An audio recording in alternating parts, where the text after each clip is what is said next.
Have you ever seen the most powerful player in the world lose a battle she never expected to fight? Not on the court, not against an opponent, but against the very company whose logo she wears every time she steps into the spotlight. Because while the world was celebrating Aryna Sabalenka as the undisputed queen of women's tennis, something strange was happening behind the scenes. She was winning trophies. She was collecting Grand Slams. She was dominating rankings. Yet somehow, the world's #1 player was beginning to realize that being #1 did not guarantee the treatment of a #1. And what happened next would expose a hidden reality inside professional tennis that almost nobody was talking about. A reality where rankings, titles, and trophies suddenly mattered less than something else entirely. Something far more valuable. Because while Sabalenka stood at the top of the sport, a young Filipino was quietly becoming one of the most important athletes in Nike's future. And by the time the tennis world finally noticed, the story had already taken a dramatic turn. Sabalenka! In late 2025, Aryna Sabalenka did something that elite athletes rarely do publicly. She challenged Nike. Not aggressively, not with anger, but with a frustration that had clearly been building for a long time. During a media appearance, she openly hinted that she wished the company would do better when it came to the outfits she wore on court. The comment seemed small at first. Just another athlete talking about clothing. Most fans barely paid attention. But what nobody realized at that moment was that her words revealed a much bigger problem hiding beneath the surface. At almost the exact same time, more than 7,000 miles away from where Sabalenka was voicing those frustrations, a very different story was unfolding. A 20-year-old player from the Philippines named Alex Eala was being welcomed into Nike's inner circle. She wasn't ranked #1. She wasn't a Grand Slam champion. She wasn't one of the biggest stars in the sport. Yet Nike flew her directly to its global headquarters in Oregon. She spent days working alongside designers. She shared ideas. She explored concepts inspired by her culture. And when she left, she wasn't carrying a standard sponsorship package. She was carrying something much bigger. A custom collection built specifically around her identity. The collection celebrated the sampaguita, the national flower of the Philippines. Every detail carried meaning. Every design choice told a story. Even the accessories reflected the theme. It wasn't just sportswear. It was representation. It was culture. It was recognition. And when the collection finally launched, something astonishing happened. According to reports, it disappeared almost instantly. Within roughly 60 seconds, fans had bought everything. No massive advertising campaign. No celebrity endorsements. No public pressure on Nike. No controversy. Just demand. Pure demand. And suddenly an uncomfortable question emerged. Why was Nike creating exclusive cultural collections for a young player outside the top ranks while the world #1 was publicly asking for better treatment? The answer wouldn't become obvious until months later. Because by the time the 2026 clay court season arrived, two completely different stories were moving toward the same collision point. One player was rising commercially faster than anyone expected. The other was beginning to feel increasingly overlooked despite standing at the top of the sport. And when those worlds finally met in Paris, the contrast became impossible to ignore. To understand how shocking that moment really was, you have to go back to Oregon. When Alex Eala posted photos from Nike headquarters, most people saw a feel-good sponsorship visit. Another young athlete spending time with her brand partner. Nothing unusual.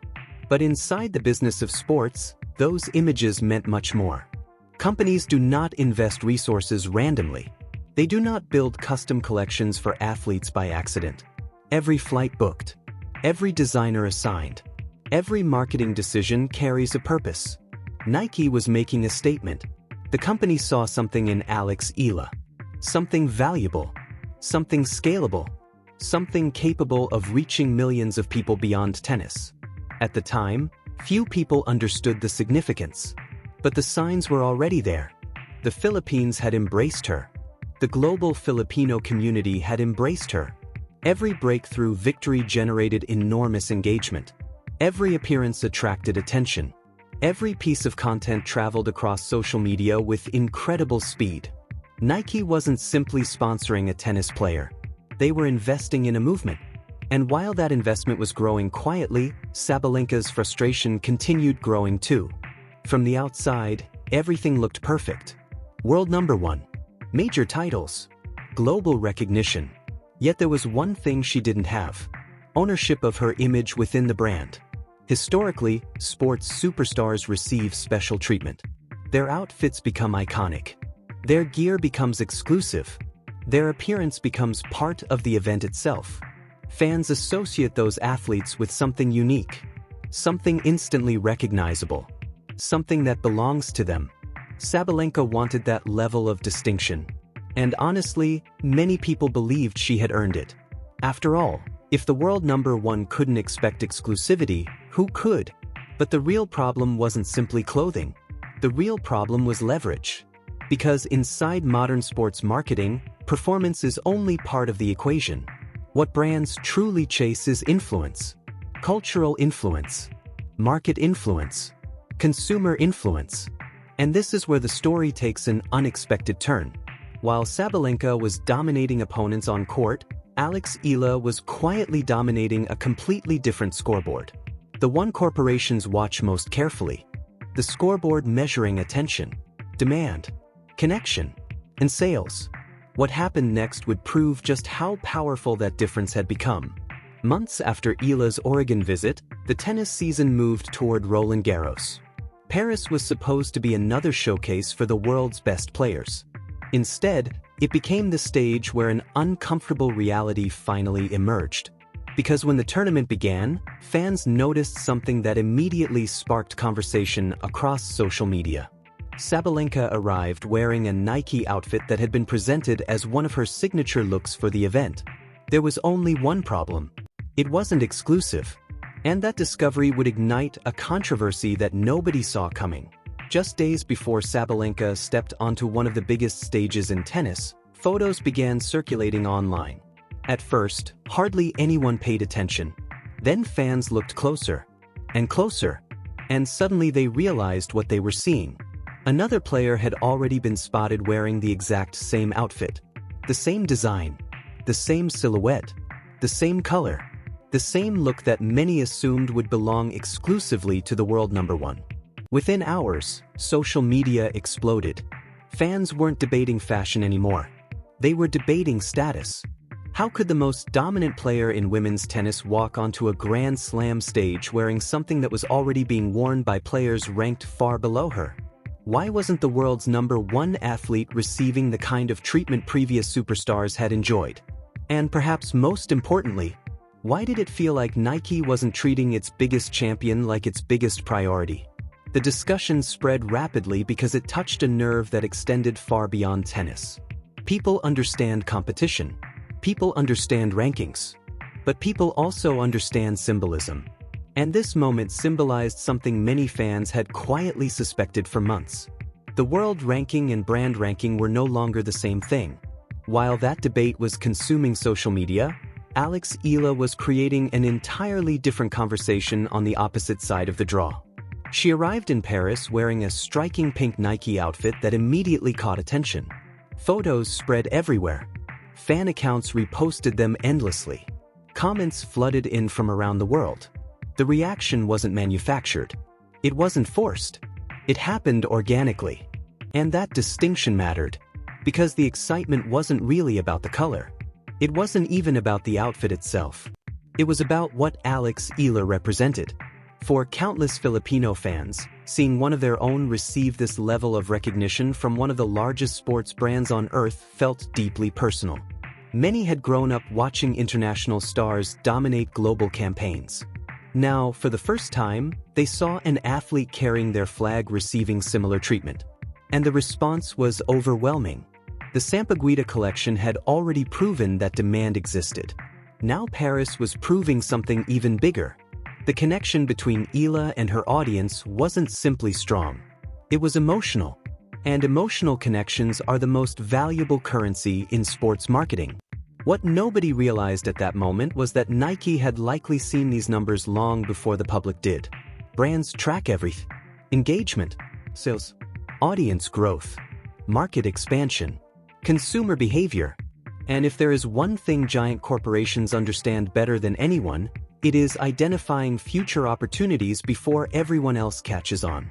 Which raises a fascinating question. What if Nike wasn't making decisions based solely on who was winning today? What if they were investing based on who they believed could influence tomorrow? Suddenly the contrast between the two athletes looked very different. One had already conquered tennis. The other was still building her story. One represented dominance. The other represented possibility. One delivered trophies. The other opened doors into rapidly growing markets filled with millions of passionate supporters. And that difference may have been shaping every decision happening behind closed doors. As the tournament progressed, the gap between perception and reality became even more dramatic. Sabalenka continued facing questions about her relationship with Nike. Questions about exclusivity. Questions about sponsorship terms. Questions about whether her commercial value truly reflected her status as the best player in the world. Meanwhile, Eala's visibility continued rising. Every appearance generated attention. Every photograph spread online. Every match seemed to strengthen the narrative that something significant was happening around her. But then came the moment that changed everything.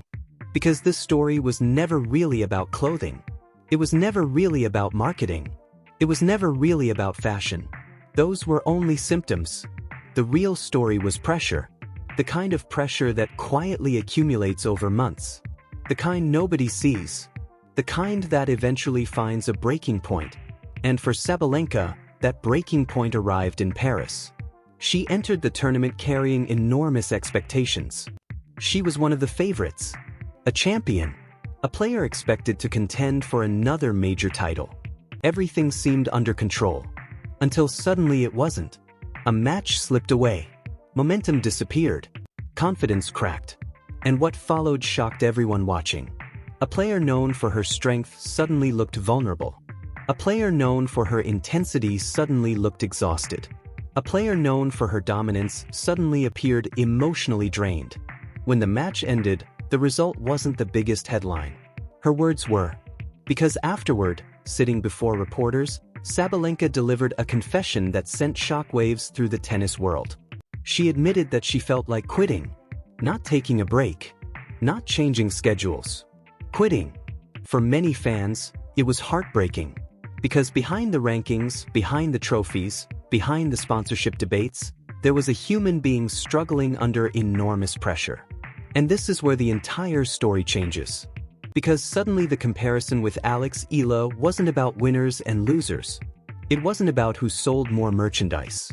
It wasn't about who received custom outfits. It became something much deeper. One athlete was fighting to stay on top. The other was fighting to get there. One carried the burden of expectation. The other carried the energy of opportunity. One was defending a throne. The other was building a future. And both journeys revealed different truths about modern sports. The truth is that rankings measure performance. But brands measure potential. Rankings tell us who wins matches. Brands try to predict who will shape culture. Sometimes those two things align perfectly. Sometimes they don't. And when they don't, moments like this happen. Moments where the world's best player feels overlooked. Moments where a rising star receives opportunities that seem disproportionate to her ranking.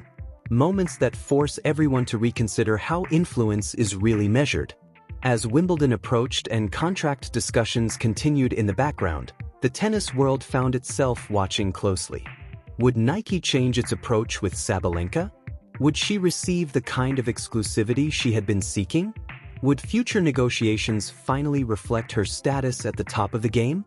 Or would the company continue focusing on a different vision of the future? Those answers remain uncertain. But one thing became crystal clear in Paris. The most important competition wasn't happening on the scoreboard. It was happening behind closed doors. Inside boardrooms. Inside marketing meetings. Inside contract negotiations.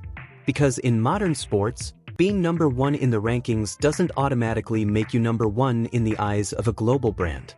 And that realization may be the most important lesson of this entire story. Aryna Sabalenka earned her place at the top through victories. Alex Eala captured attention through possibility. One built a legacy.